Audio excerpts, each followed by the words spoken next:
আসসালামু আলাইকুম। শীতের শুরুতে আমি সরিষার শাকের একটা মজাদার রেসিপি করব। এখন চুলাতে আমি কড়াইয়ে বসিয়ে দিয়ে দিচ্ছি পরিমাণ মতো তেল। এখানে আমি মরিচ কুচি, পেঁয়াজ কুচি, রসুন কুচি করে নিয়েছি। এখন তেলে দিয়ে দেব।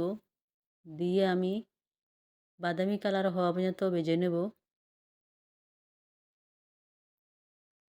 তো এখানে আমি কোনো বাটা মশলা ইউজ করব না।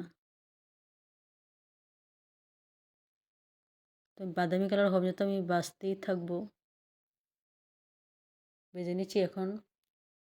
লবণ দিয়ে দিচ্ছি 1 চামচ, হলুদের গুঁড়ো 1 চামচ, মরিচের গুঁড়ো 1 চামচ, ধনিয়ার গুঁড়ো 1 চামচ দিয়ে তেলের সাথে আমি মশলাটা একটু ভাজা ভাজা করে নেব। এখানে কোনো পানিও দেব না। এখন আমি দিয়ে দিচ্ছি চিংড়ি মাছগুলা দিয়ে মশলার সাথে ভালোভাবে একটু ভেজে নেব। তো এই রেসিপিতে আমি কোনো পানি ইউজ করব না। এই পর্যায়ে আমি দিয়ে দিচ্ছি সরিষার শাক। শাকগুলা দিয়ে আমি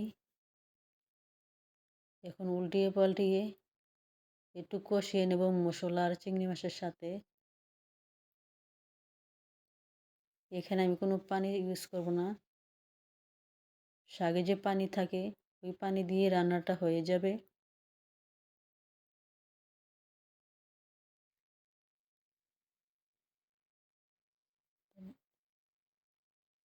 দেখেন, আর সরিষা শাক রান্না করতে একদমই সময় লাগে না। এখন আমি এখানে একটু নেড়ে ছেড়ে দিলাম।